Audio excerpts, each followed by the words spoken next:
clase de hoy, continuando el tema visto el pasado lunes. Y hemos entrado prácticamente a la unidad, al capítulo 3 de la unidad 1, donde hablamos de ecuaciones de variación en sistemas isotérmicos. Bueno, aquí lo primero que es común a todas las ecuaciones de variación es el uso de las derivadas con respecto al tiempo. Aquí podemos ver en esa diapositiva de la unidad que está mostrando cómo se define una derivada parcial, que es dc respecto de t, ¿no? Y con esa d, que es una d especial, digamos, es una d manuscrita, ¿no? Que la llamamos así, tipo manuscrita. Y la derivada total, en cambio, es igual a la derivada parcial más el cambio que tiene esa cantidad c en cada una de las direcciones multiplicada por su velocidad, ¿no? Por la velocidad del fluido donde está esa magnitud. Entonces aquí podemos ver que la derivada total es igual a la derivada parcial más la suma de la variación de las cantidades que estamos observando, ¿no? En las tres direcciones, y además de eso afectadas por su velocidad, ¿no? Por la velocidad del fluido donde se mueven esa cantidad que estamos observando o esa magnitud que estamos observando. Y en cambio la derivada sustancial es igual a la derivada parcial también, pero ya es acá igual a la suma de la variación de la observación de esas magnitudes, pero multiplicadas por la velocidad que tiene el ente donde está moviéndose donde estamos observando la variación de esa magnitud, ¿no? Entonces, esto sería la explicación así, vista desde el punto como si fuese, digamos, visto matemáticamente. Pero ahora vamos a tomar un ejemplo para poder explicar físicamente ¿Me están escuchando? A ver, por favor, alguien. Ingeniero, se escucha. Ya, quiero hacer una corrección ahí, ha habido un error en la grabación. Aquí, ¿están siguiendo el cursor?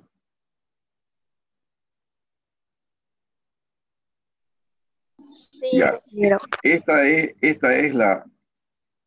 es la velocidad del bote. Esta es la velocidad del bote, o sea, la velocidad, en este caso, del ente donde se está moviendo, ¿no? No precisamente del fluido, si es el ente el que se mueve donde están ustedes, es la velocidad en las tres direcciones. Acá sí, en la derivada sustancial, esta es la variación de la cantidad en las tres direcciones multiplicada por la velocidad del fluido. Aquí sí es la velocidad del fluido. Entonces corrijan eso.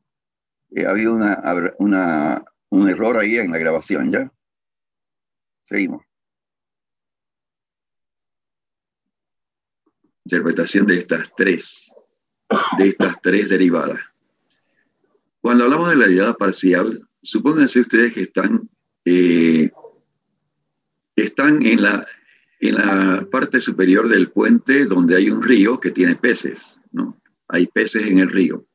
Entonces miremos hacia abajo desde el puente, donde estamos ubicados en un punto fijo, y también ubicamos un punto en la corriente del río, en el fluido, en un punto fijo, y vamos a observar ahí cuál es la concentración de los peces, cuál es la variación de la concentración de los peces en ese punto. Cuando nosotros informamos que en ese punto la variación de la concentración de peces con respecto al tiempo es tal, entonces estamos hablando de la variación de la concentración de los peces en un punto fijo en el espacio. Entonces eso es la derivada parcial. Y la derivada total sería cuando ustedes se bajan del puente y suben a un bote que tenga motor. Un bote, ¿no? Que tenga motor. Se suben al bote y comienzan ustedes a viajar arriba, abajo, a un costado, bueno, transversalmente, en forma perpendicular, para arriba, para abajo, nos movemos en todas direcciones, o sea, las direcciones X, Y y Z. Entonces, ahí tenemos nosotros que anotar que cuando ya estamos subidos sobre el bote y el bote se mueve sobre la corriente del río, ¿no? Entonces decimos que esa es la derivada total, que es igual a ¿qué? A la variación, a la derivada parcial, más la variación de la concentración de peces, ¿no? Respecto a la dirección X, a la dirección Y y a la dirección Z, ¿no? Pero en este caso, de X, de Y, de Z, es la velocidad que tiene el fluido, o sea, el río en esas tres direcciones, el fluido. En cambio, la derivada sustancial viene a ser cuando ustedes, entonces, en el bote, siguen en el bote y apagan el motor. Cuando apaguen el motor, ¿qué le va a pasar al bote? ¿Qué le pasaría al bote si yo apago el motor? ¿Se va deteniendo? A ver, no escucho bien. ¿Se va deteniendo, ingeniero? Se queda inmóvil el bote. ¿Cómo? Se detiene. ¿Se detiene el bote? ¿Qué le pasa al bote? Se detiene el bote, pero va fluyendo. Pero no escucho bien, está mal el micrófono. Acérquense más al micrófono, por favor, que no escucho. ¿Se podría detener el bote y solamente queda flotando el bote? Así es. Ya. Entonces, vamos a revisar la comparación. Vamos a ver, creo que había un error en el enunciado de la derivada total. Entonces, ratificamos. La derivada parcial no es más que aquella que mide la variación de una magnitud respecto al tiempo en un punto fijo. En cambio, la derivada total, que es cuando ustedes se subieron al bote y ustedes andaban o sea, el bote tenía motor y el motor podía despacharlos para arriba, para abajo y por tanto podía moverse en las tres direcciones. Por eso aquí hay tres velocidades que son las velocidades del bote, que tiene motor. Y estas velocidades son las que afectan la variación de la concentración o de esa magnitud que estamos manejando respecto a las tres direcciones. Entonces esto es cuando tiene autonomía el bote, o sea, el bote se maneja, ¿no? Entonces por eso es derivada total. Y la derivada sustancial era cuando apagamos el motor que tiene el bote y por tanto el bote es arrastrado por el río. Luego, la derivada sustancial, entonces, es aquella que describe la variación de la magnitud que estamos observando respecto al tiempo, acompañando el movimiento del fluido, que por tanto va a ser igual a la derivada parcial, ¿no? Más la variación de esa cantidad en las tres direcciones, pero multiplicada por las componentes de la velocidad del fluido, que es el que se está moviendo.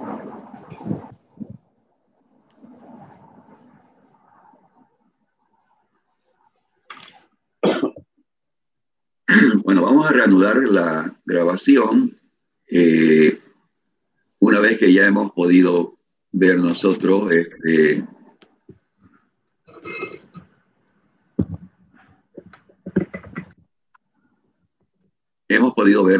los diferentes tipos de derivadas, que son tres. Sabemos físicamente cuando escribamos una ecuación diferencial o una ecuación de variación, como la llamamos acá, ya sabemos que si escribimos con una D manuscrita minúscula, quiere decir que es una derivada parcial. Y es una D imprenta minúscula, también es una derivada total. Y es una D mayúscula, es una derivada sustancial. Muy bien. Las ecuaciones de variación que vamos a ver y que están contempladas en nuestro material son la ecuación de continuidad, la ecuación de movimiento y la ecuación de energía mecánica. ¿Por qué solamente la ecuación de energía mecánica? Porque solamente estamos viendo sistemas isotérmicos. Todas estas ecuaciones de variación son válidas para sistemas isotérmicos. Empecemos por la primera ecuación, la ecuación de continuidad.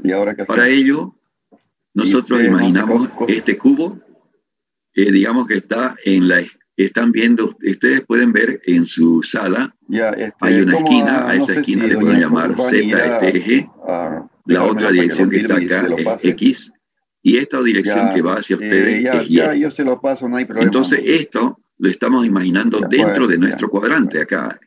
Apelo a la imaginación de ustedes. Esto está dentro de nuestro cuadrante, aquí, ¿no? Se pueden imaginar, ¿no es cierto? Es importante que ustedes tengan clara la idea de nuestro elemento. Muy bien. ¿Qué hacíamos cuando nosotros vimos balances envolventes? También les mostramos cómo se hacía el balance de materia, justamente la ecuación de continuidad. Para hacer la ecuación de continuidad, para obtener esta ecuación, lo que hacemos es un balance de materia. Entonces, para hacer los balances que hacíamos, primeramente hacíamos el balance y después aplicábamos derivadas y condiciones límites, etc. Bueno, perdón. Aquí vamos a hacer el mismo procedimiento, aunque en este caso es mucho más sencillo cuando se ve el balance de materia. Muy bien, entonces tenemos este cubo. ¿Qué hacíamos cuál es la secuencia de nuestro análisis cuando vimos el balance de materia en balances envolventes? ¿Se acuerdan que decía el sistema tenía que ser estacionario? Y decíamos que la velocidad de entrada de materia menos la velocidad de salida de materia era igual a 0 porque no había acumulación debido a que el sistema era estacionario. Ahora, en estas ecuaciones de variación ya no vamos a considerar que el sistema sea estacionario. Simplemente va a quedar como una condición de que el flujo sea laminar y que sea isotérmico. Y donde corresponda, vamos a asumir que el fluido sea newtoniano y que sea incompresible, pero lo vamos a declarar en su momento. Acá solamente vamos a partir de que en el procedimiento, ¿cuál era? Primero teníamos que elegir un sistema de coordenadas o un elemento envolvente, una envoltura. Aquí para este caso, para ecuaciones de variación, ya no tomamos una envoltura, sino tomamos un punto, una muestra de dimensiones muy pequeñas, tales que son, como en este caso, el cubo que tiene la dimensión, esta dimensión de acá es delta X, esta dimensión de acá es delta Y, y esta dimensión de acá es delta Z. ¿Estamos de acuerdo? Entonces, por eso aquí, cuando ustedes tienen acá, esto es X y esto es X más delta X. Por eso acá está diciendo que el fluido que está entrando por acá, por la cara X, es de entrada. Y lo que sale es en la cara de salida, que es X más delta X, ¿no? Entonces, así da para las tres direcciones. Y atrás y Y más delta Y acá adelante. Z abajo y Z más delta Z acá arriba. Entonces, ahora tenemos que escribir el balance de materia en este cubo, pero ya asumimos que el sistema, no estamos asumiendo que el sistema es estacionario, solamente ponemos como condición que el sistema sea isotérmico y que además de eso sea un régimen de flujo laminar. Entonces, continuamos. ¿Qué dice el balance? Ya ahora, un balance para un sistema no estacionario dice que la velocidad de acumulación de materia es igual a la velocidad de entrada de materia menos la velocidad de salida de materia. Entonces ahora vamos a poner los términos que corresponden en términos de dimensiones. Vamos a poner lo que es velocidad de acumulación, de velocidad de entrada y velocidad de salida. Y eso lo vamos a hacer en un cuadro para que sea mucho más práctico de percibir los balances, ¿ok? Entonces, ustedes saben que aquí tenemos la cara X y la cara Y. ¿Están siguiendo? ¿Está bien, Carlos? Sí, ingeniero. Ok. Entonces, vamos a hacer el balance, ¿no? Y acá, como hay tres direcciones, porque ya el sistema es para las tres direcciones, vamos a poner acá en la velocidad de... Aquí estamos poniendo entrada y salida. Estamos haciendo primeramente esto, entrada y salida. Aquí está entrando por la cara X, que está con un poquito de color. Esa es la cara X. Y la cara X más delta X es esta, que es la de salida. Entonces en la cara X entra esta cantidad de materia. Como ustedes pueden ver, esto ya no les voy a explicar porque ya lo explicamos el otro día indicando cómo se escribe la masa por unidad de tiempo que entra en la dirección X. Para eso tenemos la densidad. La densidad es masa sobre volumen, pero acá el volumen se da por el área de flujo. En este caso, ¿cuál sería el área de esta que está sombreada? Esta área sombreada, que es igual a delta Y por delta Z, ¿no es cierto? Eso es lo que está puesto acá, delta Y por delta Z, que es el área por la cual está entrando el fluido. Y para que tenga una velocidad, o sea, la otra dimensión es la Bx, pero ¿dónde? Evaluada en X, porque es aquí, a la entrada. Y la ρ aparece ahí, ¿no? Aparece ρ nomás directamente. Entonces, este es el término de la velocidad de entrada de materia en la cara X. Y en la cara Y, en la cara X más delta X sale lo mismo, solamente que la Bx ya tiene un valor evaluado en X más delta X. ¿Ok? Igual hacemos con la cara Y. Si ustedes ven la cara Y de abajo, de la que viene por atrás, aquí está la cara Y atrás.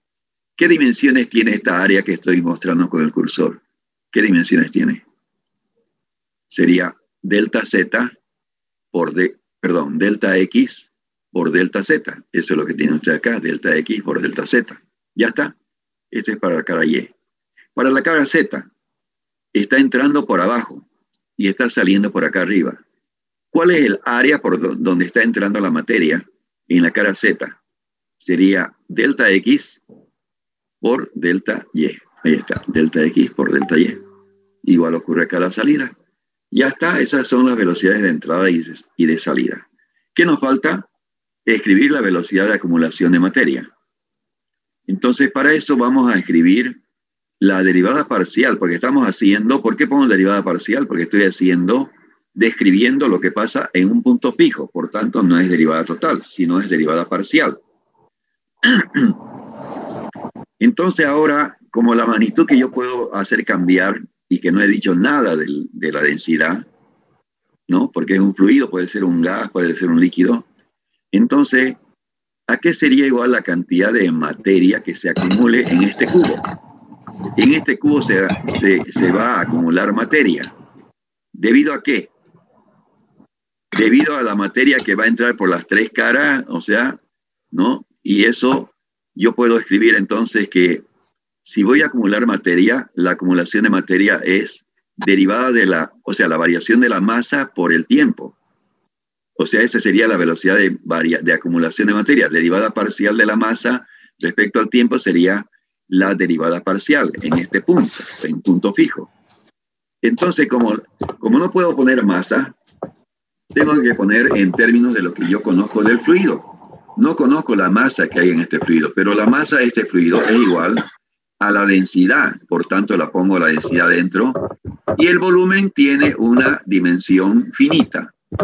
Y además son constantes. Los valores delta X, delta Y y delta Z son constantes. Entonces, ¿cuál es el volumen del cubo? Entonces aquí sería masa sobre volumen. ¿Y el volumen? ¿Cuál es el volumen del cubo? Delta X, delta Y, delta Z.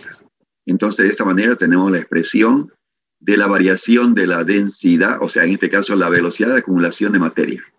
¿Qué quiere decir esto? La materia que se acumula por unidad de tiempo, pero está escrito en función de la densidad. ¿Alguna pregunta? Entonces, ahora yo lo que hago es escribir esto que está aquí, ya no voy a repetir aparte, entonces aquí pongo velocidad de entrada, todas las velocidades de entrada y menos velocidad de salida son estas, en la dirección X, en la dirección Y y en la dirección Z. ¿Listo? Ya está. Este sería el balance de materia que ocurre para un sistema no estacionario y régimen laminar, sistema isotérmico en este cubo. De estas dimensiones delta X, delta Y y delta Z. ¿Qué decía el procedimiento que teníamos? Una vez que tenemos el balance, lo que tenemos que hacer es dividir entre una cantidad finita. ¿Cuál sería la cantidad finita sobre la cual tendríamos que dividir? Sería delta X, delta Y, delta Z. Si dividimos entre esta cantidad finita y aplicamos el límite cuando delta X, delta Y, delta Z tienden a 0, vamos a tener esta ecuación. Voy a poner esto arriba para que no nos estorbe. Ahí está. Yo esta ecuación aquí, como se ha dividido todo entre delta X, delta Y, delta Z, ¿qué quedó aquí? ¿Sobre qué quedó esto? Esto quedó sobre delta X. Esto de acá quedó sobre delta Y. Y esto de acá quedó sobre delta Z. Entonces, en este lado, al lado izquierdo, no se fue todo. ¿Y qué quedó? Solamente quedó la variación, la derivada parcial de ρ. Este es ρ, ¿no? Respecto al tiempo. Ahora, ¿qué quedó de este lado? Yo tengo que aplicar límites cuando delta X, delta Y y delta Z tiendan a cero. ¿Hola? ¿No? Entonces, cuando tiendan a cero, ¿qué va a hacer? Por definición, el límite, cuando tienen ustedes esta variación, y fíjense ustedes, acá está la salida y ahí está la entrada, pero esto es, si lo invertimos para que sea la derivada, entonces va a ser menos. Por eso invertido, esto es menos. Como es límite de esto sobre delta X, entonces va a ser menos la derivada de ρ por la Bx sobre dx. Listo. Eso salió de la primera ecuación, del primer término, perdón. Del segundo término sale esto y del tercer término sale esto. De manera que mi ecuación de variación, que sería la ecuación de continuidad en el sistema de coordenadas rectangulares, sería esta ecuación que tienen ustedes acá. ¿Alguna pregunta? Bueno.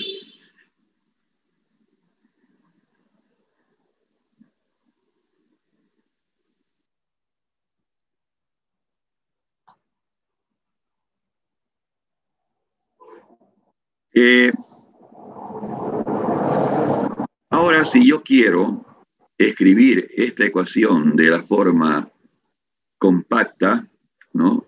Vectorial o tensorial, yo tendría que escribir acá, como ustedes ven acá, esto es un nabla, ¿no? Esto es nabla de derivada respecto de X más derivada respecto de Y más derivada respecto de Z, eso es un nabla. Y los vectores o tensores son ρ y B. Entonces, ¿cómo quedaría mi ecuación? Aquí no hay nada, aquí sigue como está, ¿no? Entonces quedaría en la forma tensorial, o vectorial, si quieren, porque son vectores nomás. Sería derivada parcial de ρ respecto al tiempo, será igual a menos nabla ρ de B. Ahora vean ustedes que aquí, esto, ¿qué es esto? ¿Qué dimensión tiene esto? ¿Qué tipo de magnitud es? ¿Es un vector? ¿Es un escalar o es un tensor? ¿Qué es? ¿De qué orden es? Este de acá. Es de orden cero, ¿no? Bueno, voy a pausar la grabación. Entonces, como ven ustedes, ya a partir de la forma vectorial o compacta de continuidad, aplicamos la definición de derivada sustancial y primeramente desarrollamos esta derivada que está indicada acá, esta, ¿no? La desarrollamos, combinamos las dos ecuaciones y resulta esta que sería la expresión de la derivada sustancial, ¿no? De ρ. Entonces, ¿qué quiere decir esto? Que esto aquí sigue siendo escalar y como ustedes pueden ver acá, ya aparece ρ afuera y acá sería 1 más 1, 2, menos 2, 0, por tanto sigue siendo escalar. Muy bien. Esta entonces es la expresión de la ecuación de continuidad en función de la derivada sustancial. Y esta sería la misma, pero en función de la derivada parcial. ¿En qué se diferencian las dos? En que esta está describiendo la variación de esta magnitud en un punto fijo. En cambio acá esta muestra la variación de esta magnitud acompañando el movimiento del fluido. ¿Listo? Ahora vamos a ver los casos particulares. Fluidos incompresibles. ¿Cuándo son los fluidos incompresibles? Cuando la densidad es constante. Por tanto, si yo parto de esta ecuación, me conviene partir de acá. Si la viscosidad es constante, perdón, si la densidad es constante, esta densidad se viene al primer miembro y, o sea, puede ser esta, pero si es constante, igual, si es constante la densidad, esto es cero. Esto es cero. Y siendo constante, viene acá la constante, cero sobre constante sigue siendo cero. Por tanto, para fluidos incompresibles, nabla de B sería igual a cero. Listo. Bueno, ustedes en su libro ya tienen las expresiones de la ecuación de continuidad para coordenadas rectangulares, para coordenadas cilíndricas y para coordenadas esféricas. Están las tres expresiones.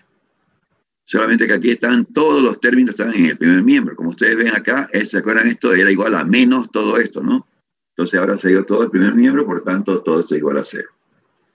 Eso lo tienen en su libro, no vamos a explicar eso. Pasamos a la segunda ecuación importante que existe en las ecuaciones de variación.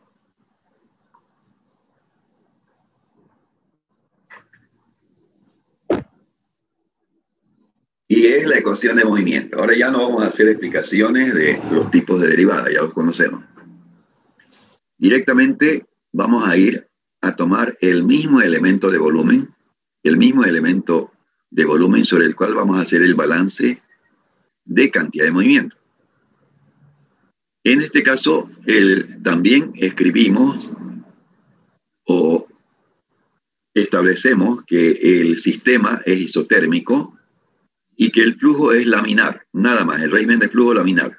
No estamos estableciendo más ninguna otra cosa. Cuando corresponda, asumiremos cómo es el fluido, si es newtoniano o no newtoniano, si su densidad es constante, son casos especiales.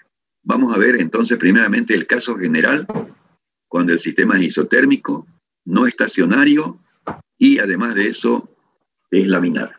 Entonces esas tres cosas estamos citando. Ahora comenzamos con el enunciado de la ecuación de balance de cantidad de movimiento.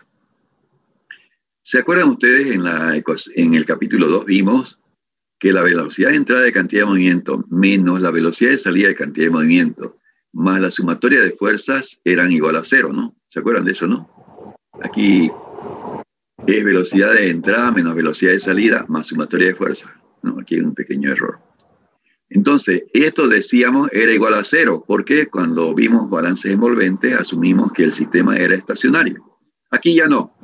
Aquí generalizamos y los sistemas ya no son estacionarios. Entonces estamos generalizando. Nuestros resultados van a ser válidos cuando el sistema sea isotérmico, no estacionario inclusive, y régimen de flujo laminar. Muy bien, ahora vamos a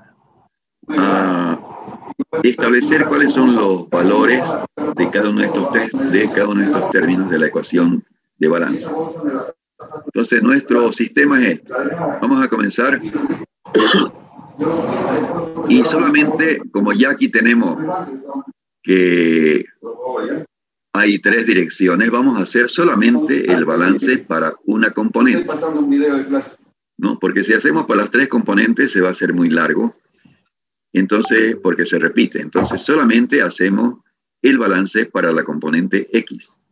O sea, todo lo que termina en X, BX, tau X, tau ZX, tau YZ, tau YX, tau XX, tau ZX, ¿no? Entonces, esos son los esfuerzos de corte. Todas las componentes X, ¿no? Entonces, ahora vamos a ver, primeramente, ¿cuántas contribuciones hay?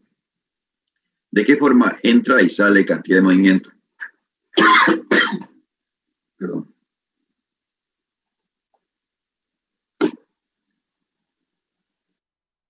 Entra y sale movimiento debido a dos contribuciones. A ver, ¿quién puede? Vamos a parar esto. Pausar grabación. Entonces, primero vamos a poner el transporte convectivo, ¿no? O también se llama movimiento global, ¿no? Del fluido. Entonces, nuestro balance vamos a hacer en este cubito. A ver cuánto entra y cuánto sale cantidad de movimiento debido al transporte convectivo. Ya saben que en el transporte convectivo, ¿a qué es igual la cantidad de movimiento en la convección? A masa por velocidad. Y aquí ya en las clases anteriores hemos visto cómo se compone este término de transporte convectivo En este caso sería a la entrada, sería rho bx, a la entrada sería en x, ¿no? Acá está entrando. No está dibujado acá, estos vectores no están dibujados. Entonces aquí, pero sin embargo, qué bien de que es la cara delta y, delta z, ¿no? O sea, delta y, delta z. Entonces aquí está entrando cantidad de movimiento y está saliendo por x más delta x, acá está saliendo cantidad de movimiento debido al movimiento convectivo. Por eso está rho bx, bx, ¿no? En la cara y hacemos lo propio, ¿no? En la cara y de atrás está entrando esta cantidad y está saliendo por acá adelante esa cantidad. Igual en la cara Z, ¿no? Está entrando por acá esta cantidad y está saliendo por acá esta otra cantidad. Muy bien, esa es la contribución del transporte convectivo.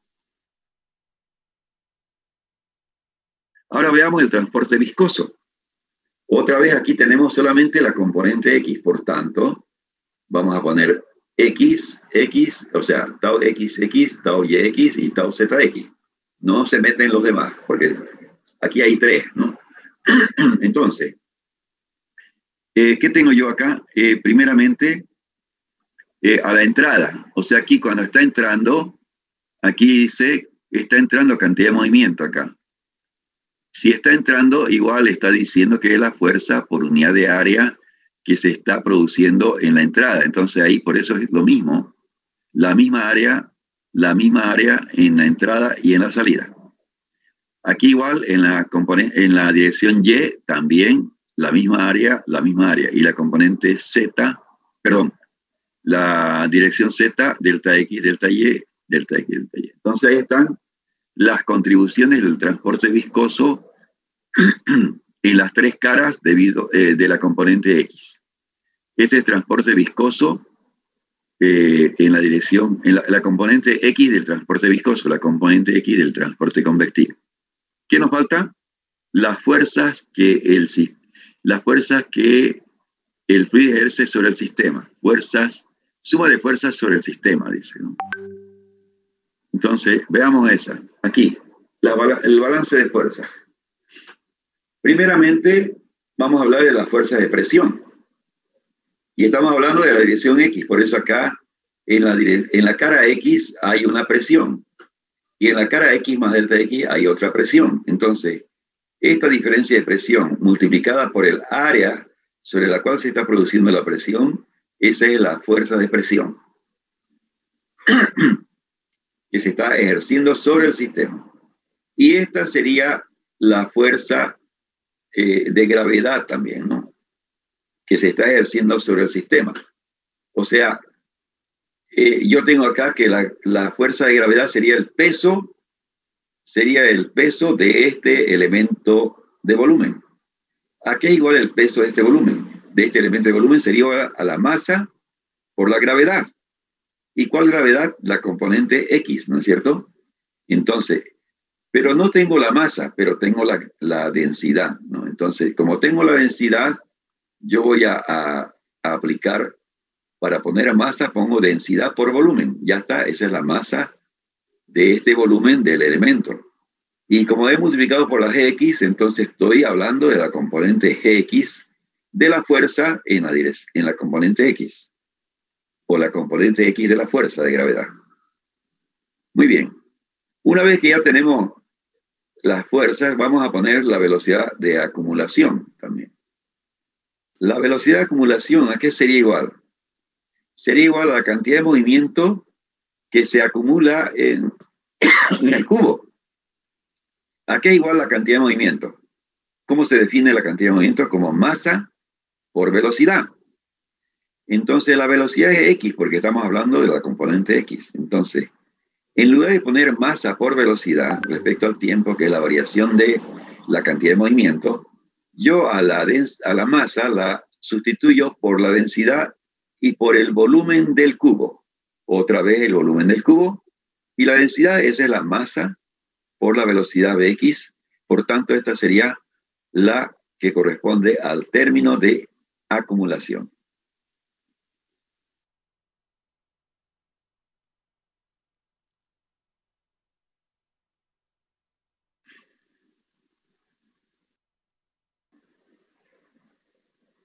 Bueno, entonces ya que tenemos nosotros todos los términos, ya hemos explicado, entonces lo que hago, ¿se acuerdan ustedes el procedimiento cuál era? Dividir todo entre una cantidad finita. Si todos los términos que están, que nosotros hemos obtenido, a ver, ¿dónde están? Aquí. Si todos estos términos los dividimos entre una cantidad finita, ¿cuál sería la cantidad finita? La cantidad finita, si yo escribo toda la ecuación, la cantidad finita es delta X, delta Y, delta Z.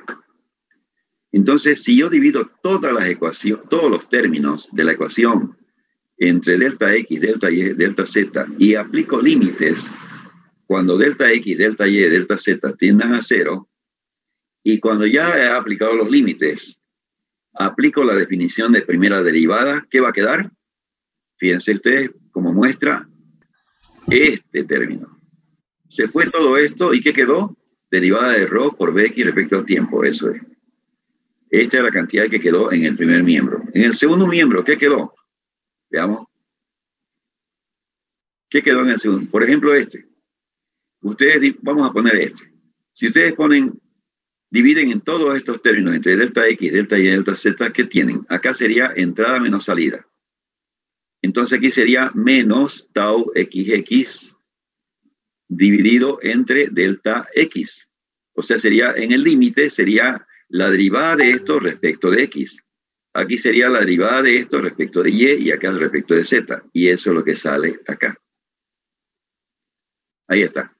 La derivada de tau XX respecto de X, respecto de Y, respecto de Z. Y no se olviden que hemos puesto los menos porque es entrada menos salida. Y eso, cuando pasan al segundo miembro o cuando están en el segundo miembro, si yo quiero escribir como derivada, en la definición de derivada siempre es la final menos la inicial, ¿no es cierto? ¿Sí o no? ¿Se acuerdan de cálculo, no? Sí. Ya, entonces, como es final menos inicial, por eso entonces yo acá pongo menos, porque en mi ecuación final menos inicial estaba así. Esto sería, aquí estaba entrada menos salida, entonces esto era entrada menos salida, entonces por eso aparece el signo menos acá adelante. Estos serían los términos de las derivadas de la cantidad de movimiento debido al movimiento convectivo en la dirección, de la componente X, en la dirección X, en la dirección Y y en la dirección Z. La componente X en la dirección X, en la dirección Y y en la dirección Z. Y esta, ven ustedes acá la presión. Cuando ustedes dividen esto entre delta X, delta Y, delta Z, ¿qué queda? Queda este valor sobre delta X. Y como queda así, yo pongo el límite de esa cantidad y como esto está invertido, entonces yo para poner la derivada pongo menos dp respecto de X. Ahí está, muy elocuente la figura, ¿no? Y finalmente acá, yo cuando dividí todo entre delta X, delta Y y delta Z, ¿qué quedó? Quedó solamente ρx. Ya está. Esta sería la ecuación de cantidad de movimiento, la componente X de la cantidad de movimiento.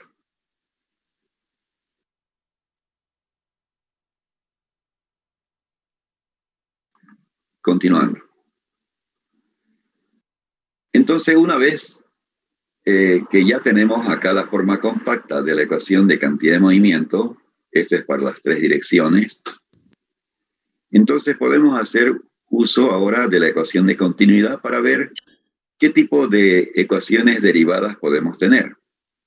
Entonces, haciendo uso de la ecuación de continuidad, yo puedo utilizar la ecuación de continuidad. ¿Dónde la tenemos? Tenemos acá.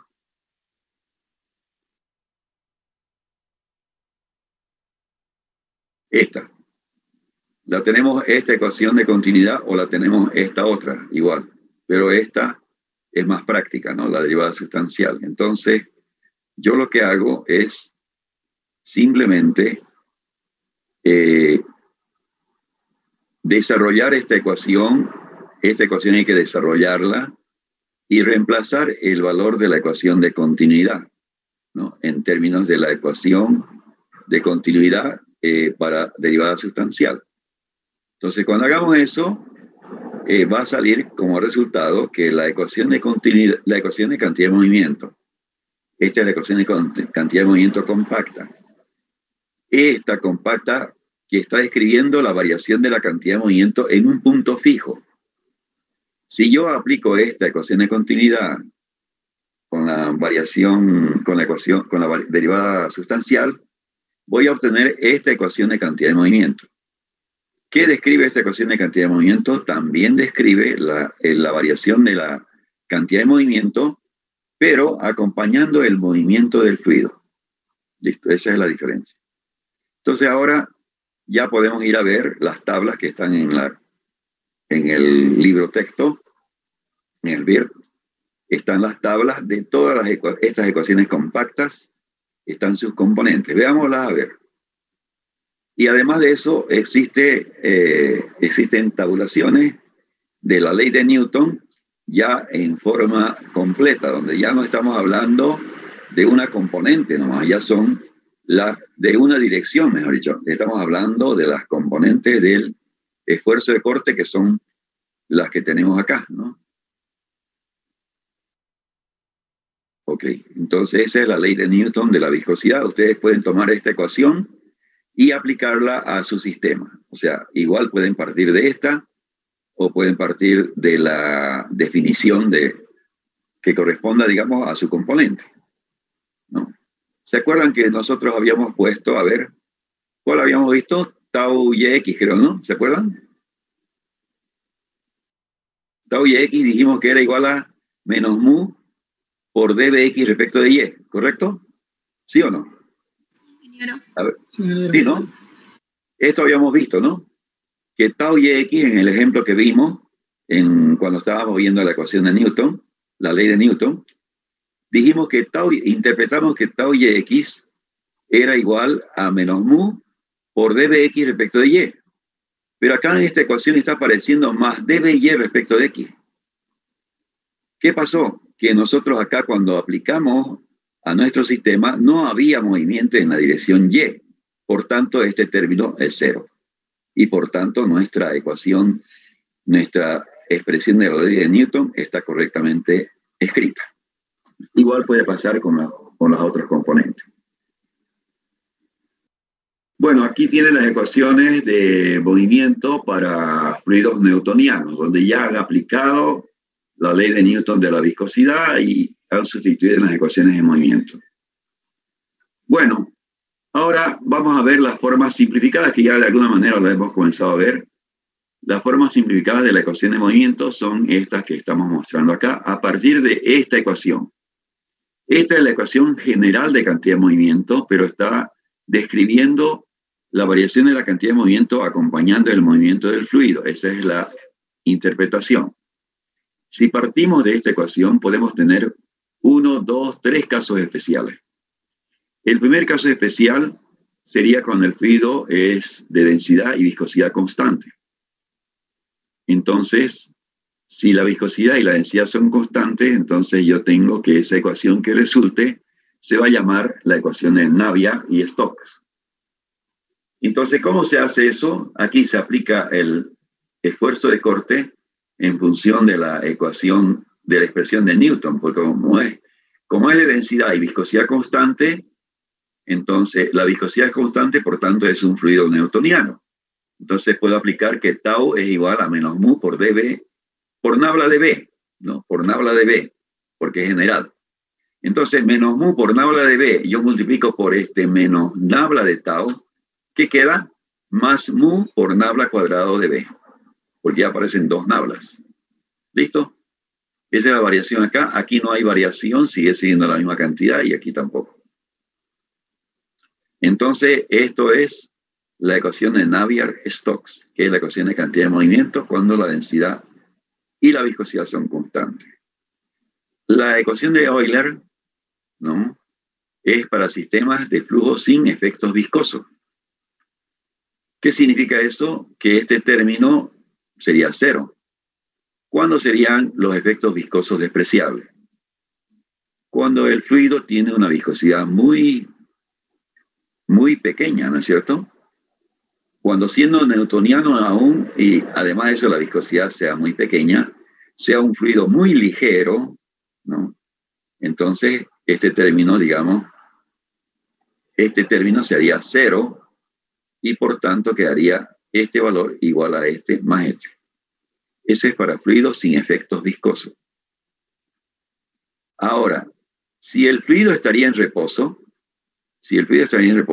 este valor de acá, estamos siempre analizando en base a esta ecuación.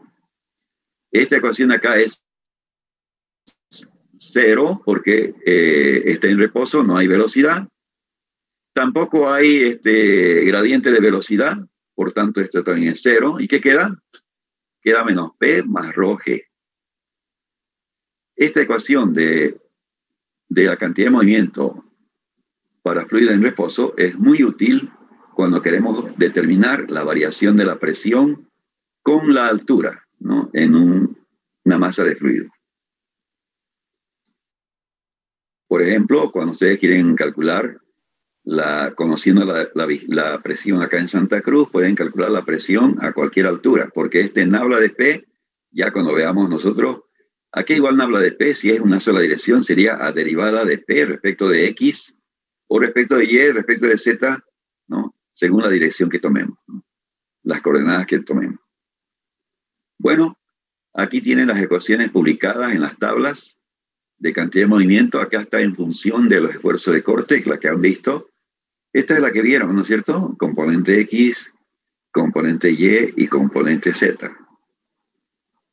Esta es cuando Rho y mu son constantes, cuando ya tienen fluido newtoniano. Entonces ya se convierte en esta ecuación. Esta es la ecuación de movimiento en coordenadas cilíndricas. También la tenemos en función de tau. Y también la tenemos en función de fluidos newtonianos en cilíndricas. Esféricas también tenemos en función de tau y en función de los fluidos newtonianos, donde Rho y mu son constantes, pero en coordenadas esféricas. Bueno. Estas que hemos mostrado ahí son las coordenadas rectangulares. Estas son las coordenadas cilíndricas del esfuerzo de corte. Y estas son las coordenadas esféricas.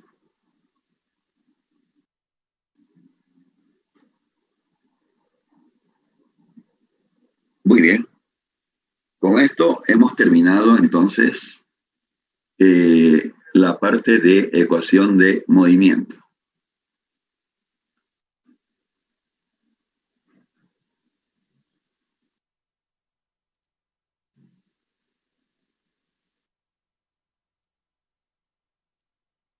Bien, continuamos entonces ahora viendo la ecuación de energía mecánica, la ecuación de variación de energía mecánica.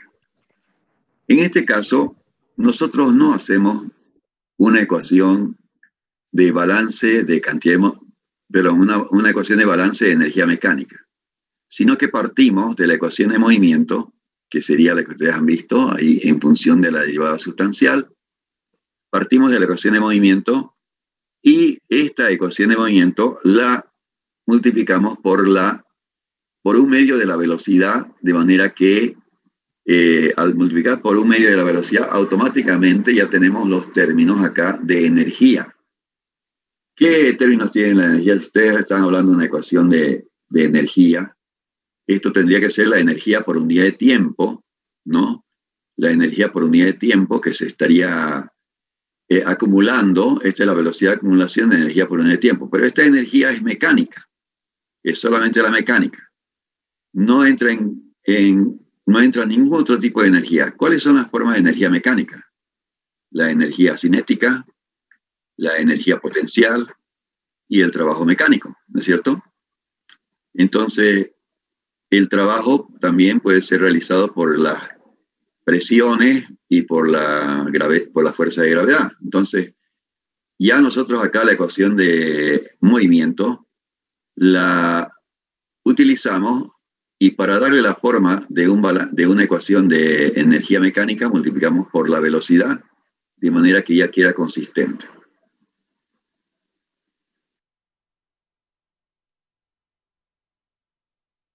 Bueno, continuando, entonces esta sería la expresión de la ecuación de energía mecánica.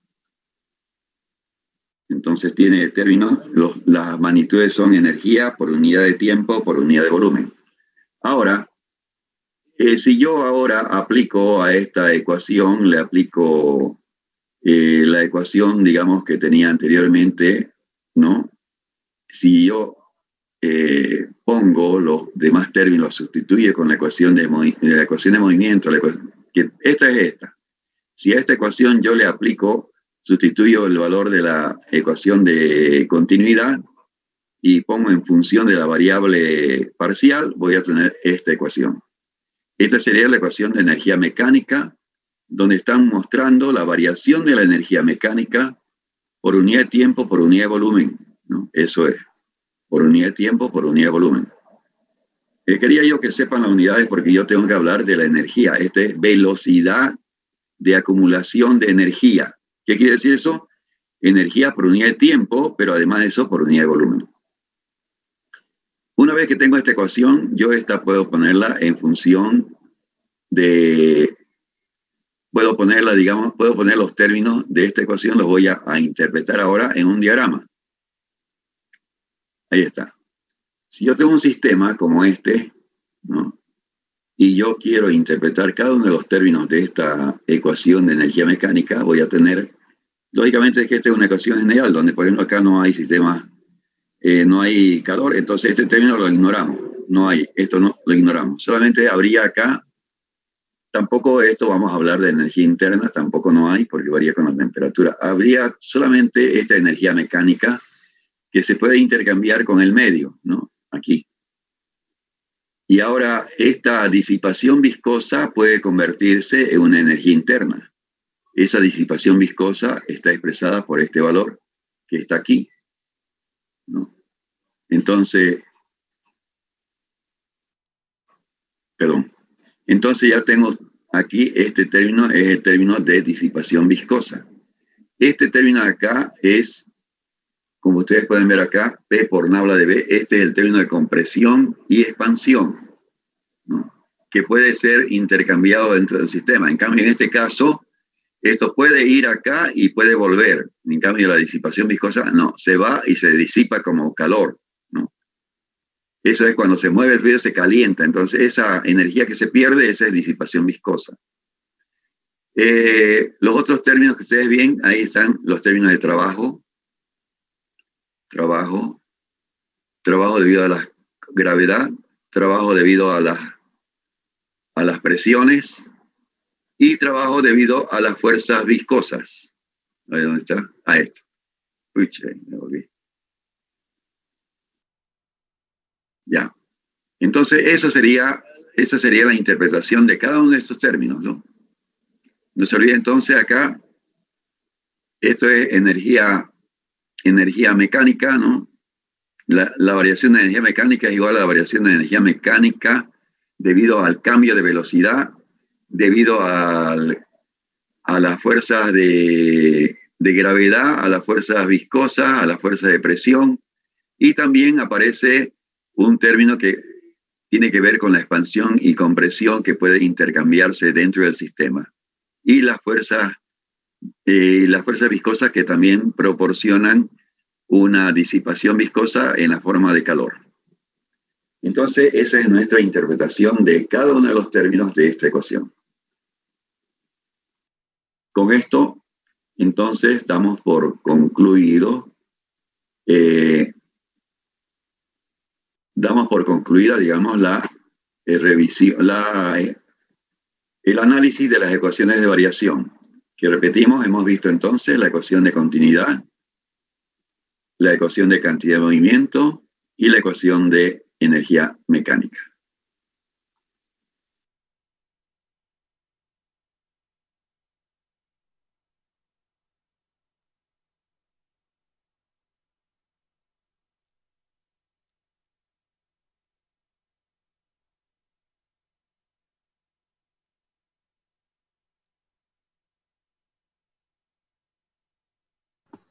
Muy bien, eso es todo por hoy. Buenos días y por favor estudien. No esperen todo en los videos, tienen que estudiar ya, por favor. Para el viernes tienen que leer la parte de ecuación, análisis dimensional del capítulo 3 del BIR. Así que tienen que estudiar y